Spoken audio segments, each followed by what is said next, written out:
Hello everyone, welcome to Krishna study point. Polynomial की part 4 video है और इसमें हम आज जानेंगे आज रिमाइंडर थ्योरम के बारे में। लास्ट वीडियो में हमने फैक्टर थ्योरम को पढ़ा था।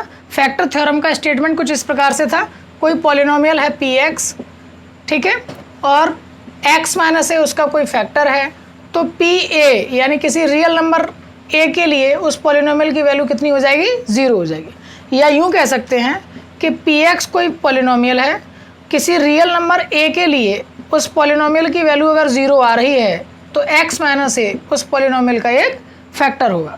ठीक है, ये स्टेटमेंट किसके थे, फैक्टर थ्योरम के थे। इसी पर बेस्ड कुछ और नई फैक्टर थ्योरम क्या है, कैसे है, ये समझते हैं। रिमाइंडर थ्योरम को पढ़ेंगे, फैक्टर थ्योरम पर आधारित है, कैसे उसको जानेंगे। दो वर्ड में यहाँ आपको थोड़ा सा रिमाइंड करा देना चाहता हूँ। एक होता है मल्टीपल, बच्चे पूरा जीवन भर मैथमेटिक्स पढ़ते हैं और इसमें कंफ्यूज रहते हैं, और एक होता है फैक्टर। हिंदी भी जान लीजिए, एक होता है गुणज और एक होता है गुणनखंड। ठीक है, गुणज जो है वो मल्टीपल और फैक्टर जो है वो गुणनखंड। क्या है दोनों में अंतर, ये अच्छे से समझ लीजिएगा। गुणज, मान लीजिए कोई 6, फिर उससे आगे उसका गुणा करते चले जाइए, 12, 18 एटसेट्रा एटसेट्रा, ये सब इसके क्या कहलाएंगे, मल्टीपल कहलाएंगे। ये मल्टीपल ऑफ 6 हैं। जबकि फैक्टर की अगर बात करोगे तो फैक्टर में 6 जो है वो किस किस नंबर से डिवाइड हो सकता है, 1 से हो सकता है, 2 से हो सकता है, 3 से हो सकता है और 6 से हो सकता है। These are the factors. अब आपको बिल्कुल क्लियर दिख रहा होगा कि मल्टीपल, किसी भी संख्या के मल्टीपल उस संख्या से बड़े होते हैं, वह संख्या या उससे बड़े होते हैं। जबकि यहाँ 6 में आप देख रहे हैं कि वह संख्या या उससे छोटे होते हैं, या उससे छोटे होते हैं। तो इसका मतलब गुणनखंड हमेशा वह संख्या या उससे छोटे होते हैं, जबकि मल्टीपल वह संख्या या उससे बड़े होते हैं। यही कारण है, अब आपको ध्यान से समझनी है मैं क्या बात बताने जा रहा हूँ, बहुत इंपॉर्टेंट बात है, बहुत इंटरव्यू में पूछने वाली बातें हैं। यही कारण है कि जब हम CM और CF लेते हैं तो LCM और HCF लेते हैं। हम HCM और LCF नहीं पूछते। अगर मैं कभी कंपटीशन में पूछने लग जाऊं, मैंने एक इंटरव्यू में क्वेश्चन लिया था, उस क्वेश्चन में मैंने एक व्यक्ति से पूछ लिया था कि LCF बता दीजिए। अब उसने कह दिया कि सर आप थोड़ा सा स्लिप हो गया सर आपके दिमाग से, तो LCF तो होता ही नहीं सर, HCF होता है। ऐसा नहीं है कि LCF और HCM नहीं होते हैं। क्या रीज़न है ये समझिए। सपोज़ कीजिए कि मैंने 6 के मल्टीपल लिखे, तो 6 के मल्टीपल हो गए 6, 12, 18 एटसेट्रा एटसेट्रा।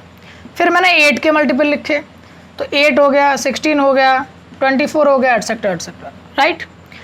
अब आप एक बात बताइए, अगर मैं ये आपसे कहूं कि इन दोनों के मल्टीपल में कॉमन मल्टीपल चाहिए और हाईएस्ट कॉमन मल्टीपल चाहिए मुझको, बड़े से बड़ा, तो आप ये बताइए कि क्या इनका एंड हो रहा है कहीं पर पता नहीं कितने भी लिख सकते हैं आप, तो क्या आप इसका हाईएस्ट कभी भी फाइंड कर सकते हैं? कभी फाइंड नहीं कर सकते, ज्ञात नहीं किया जा सकता, क्योंकि उसकी कोई सीमा नहीं है, अनंत है, इन्फिनिटी है। इसीलिए हम इसका हाईएस्ट कॉमन मल्टीपल नहीं ले पाते हैं। हम क्या ढूंढते हैं, हम मिनिमम लोएस्ट कॉमन मल्टीपल ढूंढते हैं जो कम से कम हो। और भी जगह पर कहीं ना कहीं ऐसी चीज़ें मिलेंगी।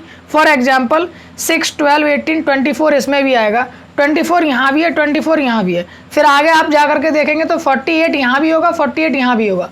फिर और आगे जा करके देखेंगे तो 96 यहाँ जा करके भी कहीं मिलेगा। तो यानी कॉमन मल्टीपल तो हमें बहुत सारे मिल रहे हैं, लेकिन आगे तो कहीं ना कहीं मिलते चले जाएंगे, उसका कहीं एंड नहीं हो रहा, लेकिन लोएस्ट पर तो एंड हो रहा है। हम इसीलिए लोएस्ट कॉमन मल्टीपल यानी LCM फाइंड करते हैं, ना कि HCM। होता है लेकिन वो फाइंड नहीं किया जा सकता, उसका आंसर क्या आ जाएगा, इन्फिनिटी आ जाएगा, अनंत आ जाएगा। तो हायर क्लासेस में ये भी पूछा जाता है।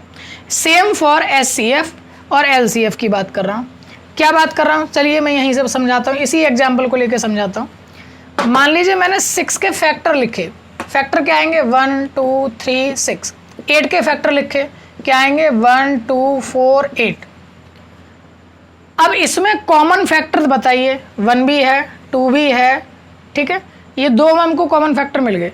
अब इसमें क्या हम हाईएस्ट फैक्टर फाइंड कर सकते हैं? बिल्कुल कर सकते हैं, बिल्कुल कर सकते हैं हाईएस्ट फैक्टर फाइंड। क्यों? क्योंकि इसकी लिमिटेशन है, वो नंबर 6 है तो 6 तक ही खत्म हो जाएगा, वो नंबर 8 है तो 8 तक ही खत्म हो जाएगा, उससे आगे नहीं जा सकते, वो इसके फैक्टर नहीं होंगे। फैक्टर हमेशा वह संख्या या उससे छोटे होते हैं, तो यानी यहीं पर इनकी लिमिट लग गई, इससे आगे जाएंगे नहीं। इसका मतलब हाईएस्ट तो हम चाहे जब ढूंढ लेंगे। ये आ गया, एक तो ये था 1 कॉमन था फैक्टर और एक 2 कॉमन फैक्टर है, तो हाईएस्ट कौन सा हो गया? ये वाला हो गया हाईएस्ट कॉमन फैक्टर, यानी इसका HCF जो आ गया वो आपका 2 आ गया। अब आप कहोगे सर LCF तो हमने कभी पढ़ा नहीं है। भाई LCF है, LCF कितना है? लोएस्ट कॉमन फैक्टर कितना है इसका बताओ जरा। लोएस्ट ये हो गया, तो LCF की वैल्यू कितनी आ गई इसकी? 1। अब आप कहोगे सर ये फिर हमने आज तक क्यों नहीं पढ़ा? ये इसीलिए नहीं पढ़ा बच्चों क्योंकि LCF जिसका भी फाइंड आप करेंगे answer is 1 always. Answer is 1 because of, क्योंकि 1 ऐसा फैक्टर है जो चाहे आप 1 ले लो, चाहे आप 1000 ले लो, चाहे आप 1 लाख ले लो, सभी का फैक्टर मिलेगा, सभी का फैक्टर मिलेगा।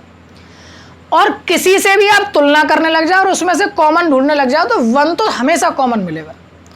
इसीलिए लोएस्ट सबसे छोटा कॉमन फैक्टर तो 1 मिलेगा और सब में मिलेगा, तो इसीलिए LCF हमेशा आंसर क्या आएगा? 1 आएगा। और क्योंकि उसका आंसर फिक्स है इसीलिए ये कभी भी पूछा नहीं जाता। लेकिन कभी कभी इंटरव्यू वगैरह में सीधा सीधा कॉमनली पूछ लिया जाता है कि कोई नंबर आपको दे देगा, 6 है 12 है, इनका LCF बता दो बेटा क्या आएगा। तो कई बार बच्चों को लगता है कि कुछ गलत हो गया है ना। और एक बार तो मुझे ध्यान है जवाहर नवोदय विद्यालय की परीक्षा थी, उसमें ये प्रश्न दिया गया था और ऑप्शन भी देखिए बहुत अच्छे से दिए गए थे। यहाँ संख्या कुछ भी थी, ऑप्शन थे उनके 2 हो गया या 4 हो गया या 12 हो गया, फिर C दिया था ज्ञात नहीं किया जा सकता। अब वो इसी प्रकार से ऑप्शन को लेते चले गए और जवाहर नवोदय की जो परीक्षा होती है उसमें 4 ऑप्शन की बजाय 5 में आते हैं, E भी आता है और उसमें एक लास्ट में दे रखा था इनमें से कोई नहीं। तो अब इनमें से कोई नहीं को क्यों भाई कोई चूज़ करेगा? सब लोग ज़्यादा से ज़्यादा इनमें से टिक मार रहे थे, या फिर बहुत कोई अच्छा विद्वान बच्चा था तो वो ज्ञात नहीं किया जा सकता कह रहा था, क्योंकि उसने तो LCF कभी पढ़ा ही नहीं। तो आई थिंक सो कि आपको आज LCM, SCF, LCF और SCM की बात समझ में आ गई होगी और आई होप कि ये आप कभी भूलेंगे नहीं। गुणज हमेशा संख्या या उससे बड़े होते हैं और फैक्टर गुणनखंड हमेशा वह संख्या या उससे छोटे होते हैं। चलिए, ये सारी राम कहानी मैंने क्यों बताई है आपको, ये मैं अभी आपको बता देता हूँ। एक्चुअली में फैक्टर थ्योरम में आपने ये जाना कि किसी भी नंबर को 2 संख्याओं के गुणनखंड के रूप में लिखा जा सकता है। फॉर एग्जाम्पल हमने अभी बात की कि Px का एक फैक्टर x माइनस a है, तब Pa की वैल्यू 0 हो जाएगी। या हम इसको यूं कहना चाह रहे हैं कि Px को यदि हम x माइनस a से डिवाइड करें तो पूरा का पूरा डिवाइड कितनी भी बार हो रहा हो, रिमाइंडर विल बी 0। यानी कोई भी संख्या आपके पास ऐसी है जिससे आप एक संख्या को डिवाइड कर रहे हैं और वो पूरे बार कट रही है, रिमाइंडर 0 आ रहा है, तो वो संख्या उसका एक फैक्टर है, गुणनखंड है। क्लियर है वाली बात? यानी किसी भी एक संख्या से कोई दूसरी संख्या पूर्ण रूप से विभाजित है, पूर्ण रूप से डिवाइड है, तो वह संख्या उसका क्या कहलाएगी? फैक्टर कहलाएगी। ये हमने पढ़ लिया। यानी ये एक्चुअली में रिमाइंडर थ्योरम का ही एक पार्ट है। Whenever remainder should be 0, that's remainder theorem is called factor theorem. क्योंकि जैसे ही रिमाइंडर 0 हुआ आप इस संख्या को इस संख्या का फैक्टर कह देंगे। हमको अब रिमाइंडर थ्योरम पढ़नी है, यानी फैक्टर थ्योरम का जनरलाइजेशन करना है, सामान्यीकरण करना है कि एक्चुअली में रिमाइंडर थ्योरम क्या है। तो सबसे पहले बात करेंगे इसके स्टेटमेंट की। रिमाइंडर थ्योरम में स्टेटमेंट इस तरह से कुछ दिया जाता है कि कोई भी संख्या a है जिसको b से डिवाइड किया गया, q टाइम्स उसने डिवाइड किया और r रिमाइंडर बचा। फॉर एग्जाम्पल मैं क्या कहना चाह रहा हूँ, a कोई संख्या है जिसमें हमने b से डिवाइड किया, q कोसेंट आ गया और जितनी भी बार कुछ बचा और r उसका रिमाइंडर आ गया। प्यारे बच्चों, 3 से मैंने मान लीजिए 10 को भाग करा, 3 बार चला गया, 9 आ गया, 1 रिमाइंडर बच गया। इसको हम रिमाइंडर कहते थे, इंग्लिश में जान लीजिए, हिंदी में कहते हैं शेषफल। इसको हम कोसेंट कहते थे, शॉर्टकट लिख रहा हूँ बस। इसको हिंदी में कहते थे भागफल, इसको कहते हैं डिविडेंड, हिंदी में कहते हैं इसको भाज्य, और इसको कहते हैं भाजक, यानी इंग्लिश में कहते हैं डिवीज़र। आप लोग ये अपनी एक वीडियो को पॉज करके कॉपी पेन पर लिख सकते हैं और जीवन भर के लिए इसको याद रख सकते हैं। एक बात जान लीजिए, क्या जानना है? सबसे पहली बात, अगर आपको इंग्लिश में कभी भी इन वर्ड्स को पढ़ने में दिक्कत हो रही है तो डिवीज़र क्या है, डिविडेंड क्या है, क्वोशेंट क्या है, कहाँ क्या कैसे आएगा, ये जानना है, याद रखना है। तो समझ लीजिए, हमेशा बड़ी संख्या में छोटी संख्या से भाग होता है, अतः बड़ा शब्द डिविडेंड यहाँ आएगा, छोटा शब्द डिवीज़र यहाँ आएगा। हमेशा बड़ी संख्या में छोटी संख्या से भाग होता है, बड़ा शब्द डिविडेंड यहाँ आएगा, डिवीज़र यहाँ आएगा। क्लियर? शेष, क्वोशेंट और रिमाइंडर। ओके, अब इस लाइन को हम दूसरे शब्दों में px और qx के हिसाब से भी कह सकते हैं। क्या कह सकते हैं? px कोई संख्या है जिसमें हमने qx पॉलिनोमियल से डिवाइड किया है, जो सपोज कीजिए कि b टाइम्स चला गया है और इसके बाद r रिमाइंडर बचा है। तो according to this remainder theorem के स्टेटमेंट के थ्रू क्या आपके पास समस्या बनेंगी, क्या इसके स्टेटमेंट बनेगा, कथन बनेगा?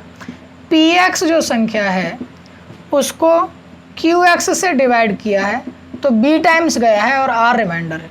फिर से समझिए, 10 को मैंने भाग करा था 3 से, 3 बार चला गया, 9 आ गया, एक शेषफल बचा, यानी 10 को मैं लिख सकता हूँ 3 से मैंने भाग करा, 3 बार गया प्लस रिमाइंडर, ये वापस कंडीशन पूरी फुलफिल हो रही है। ये भी 10 लिखा हुआ है, ये भी 10 लिखा हुआ है, बस इसी को रिमाइंडर थ्योरम कहते हैं। अब रिमाइंडर थ्योरम का बेसिक पार्ट, फिर से बात समझिएगा प्यारे बच्चों, मैं आपसे 50 बार कह चुका हूँ और आज फिर रिपीट कर रहा हूँ। मैथमेटिक्स से डर आपको तभी लगेगा जब आप उसका कोई एक पार्ट देखेंगे, एक नहीं देखेंगे। मैंने यूनिक कंसेप्ट आपको पढ़ाया, मेरा अपना खुद का बना हुआ ये कंसेप्ट है। मेरे हाथ पर मार्कर है, अब मैंने स्टेटमेंट दिया मेरे हाथ पर मार्कर नहीं है, लेकिन अब मैंने पेन भी रख रखा है, फिर भी मैं ये कह रहा हूँ कि मेरे हाथ पर मार्कर नहीं है। इस वक्त भी मैं कह रहा हूँ मेरे हाथ पर मार्कर नहीं है, और अब भी मैं कह रहा हूँ मेरे हाथ पर मार्कर नहीं है। बोथ आर करेक्ट, लेकिन आपको एक सेंटेंस जैसे ही मैंने कहा कि मेरे हाथ पर मार्कर नहीं है, तब आपको ये स्थिति और ये स्थिति दोनों आपके दिमाग में आनी चाहिए। बस मैं वही यहाँ कहने जा रहा हूँ।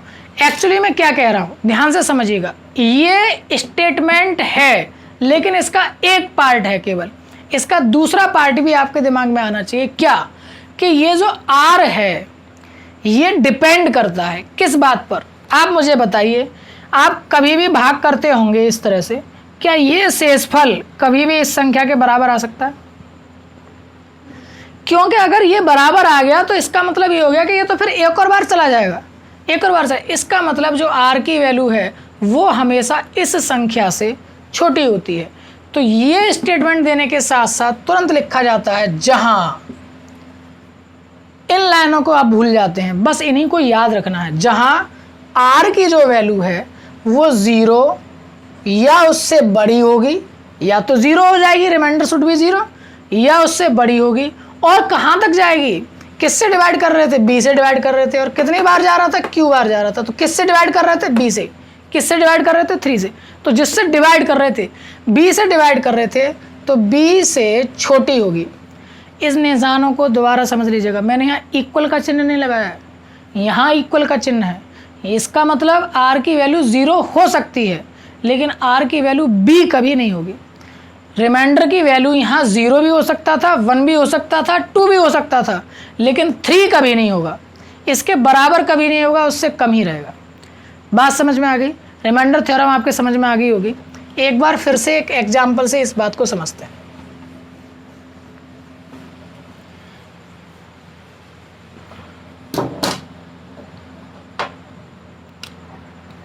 मैं एक एग्जाम्पल लेता हूँ। सपोज कीजिए px इक्वल्स टू एक्स की power 4 minus 3x square plus 2x plus x minus 1 से विभाजित करते हैं तो शेषफल ज्ञात कीजिए। इसका क्या मतलब हुआ? x माइनस 1 से जैसे ही आप इसको डिवाइड करेंगे तो जो रिमाइंडर आएगा वही चीज़ है ना। हम इसको देखिए किस फॉर्म में लिखने जा रहे हैं। हम इसको इस तरह से लिख सकते हैं कि जो px है उसको x माइनस 1 से डिवाइड करना है, जितनी भी बार वो जाएगा वो यहाँ आ गया, प्लस r रिमाइंडर। हमको यही r फाइंड करना है। अब मान लीजिए कि मुझको आर फाइंड करना है तो बहुत बड़ा काम करना पड़ेगा कि मैं इसको डिवाइड करूं फिर जो निकल के आएगा नीचे वो। अब इसको शॉर्टकट हम रिमाइंडर थ्योरम की मदद से कैसे करते हैं कि मान लिया आर 0 है, आर अगर 0 है तो ये संख्या इस संख्या को इतनी बार पूर्ण रूप से विभाजित करेगी। आर का मतलब 0 आने का मतलब यही है, ये संख्या इसको पूर्ण रूप से विभाजित करेगी। अब ये क्या बन गई एक्चुअली में, ये फैक्टर थ्योरम बन गई। फैक्टर थ्योरम में हमने सीखा था कि x - 1 अगर इसका एक फैक्टर है तो x = 1 पर इसकी वैल्यू कितनी होनी चाहिए, 0 होनी चाहिए फैक्टर थ्योरम के लिए। वही 0 ना होकर के जितना भी बचेगा, 0 ना होकर के जितना भी बचेगा वही किसकी वैल्यू है, आर की वैल्यू है। हमें आर की ही तो वैल्यू निकालनी है, रिमाइंडर निकालना है, बस लगा दीजिए। हमने ये मान लिया कि x - 1 इसका एक फैक्टर है तो x = 1 पर, x = 1 पर वैल्यू निकाल लीजिए बस। तो 1 की पावर 4 -3 × 1 का स्क्वायर प्लस 2 × 1 + 1, तो 1 माइनस का 3 प्लस का 2 प्लस का 1, 2 1 3 -3 1। क्लियर? ये आपका क्या आ गया, ये रिमाइंडर आ गया, ये शेषफल आ गया कि x - 1 से इस px व्यंजक को विभाजित करने पर जो शेषफल आएगा वो कितना आएगा, 1 आएगा। चलते हैं एक नेक्स्ट क्वेश्चन पर। नेक्स्ट क्वेश्चन आपके स्क्रीन पर है f(x) = 2x की power 4 - 6x³ + 2x² - x + 2 gx = x + t। इससे आपको डिवाइड करना है इसको और शेषफल निकालना है, रिमाइंडर निकालना है। कैसे फाइंड करेंगे, मान लिया कि x + 2 इसका एक फैक्टर है, इसका मतलब x = कितना आ गया, -2 आ गया। -2 को इसमें पुट कर दीजिए बस, f - 2 पुट करिए तो 2 × -2 की पावर 4 -6 × -2 की पावर क्यूब प्लस 2 × -2 का स्क्वायर माइनस का 2 प्लस का 2। करिए फिर से सॉल्व। प्यारे बच्चों, माइनस की पावर जब इवन होती है तो प्लस हो जाता है, माइनस की पावर अगर ऑड होती है तो माइनस हो जाता है। माइनस की पावर इवन संख्या है 4 तो प्लस, माइनस की पावर ऑड 3 जो है ऑड है तो चिन्ह किसका आएगा, माइनस का आएगा। ये मैंने कहाँ से करा, इसको 3 बार गुणा करना होगा तो माइनस माइनस प्लस फिर प्लस माइनस माइनस, इसीलिए। चलिए 2 × 2 की पावर 4 होता है 16 माइनस, और ये माइनस आएगा प्लस 6 × 2 की power 3 8 plus minus minus plus 2 2 जा 4 4 2 जा 8 माइनस माइनस प्लस 2 + 2। ये समझ में आ गया होगा। आपको थोड़ा सा फास्ट लग रहा हो तो आप वीडियो को पॉज कर लीजिए, अपने आप सॉल्व कीजिए, फिर आप देख लीजिए। ये 16 2 जा और ये 8 2 जा तो ये 16 कॉमन, 2 + 4 6 और 16 6 96 96 प्लस 10 12, ठीक है। ये 90 10 100 108, ये आपका आंसर आ गया। यानी कि x + 2 से डिवाइड करने पर जो इसका रिमाइंडर आएगा वो 108 आएगा, ठीक है। शायद कुछ गलत कर दिया है क्या, हो गई ना,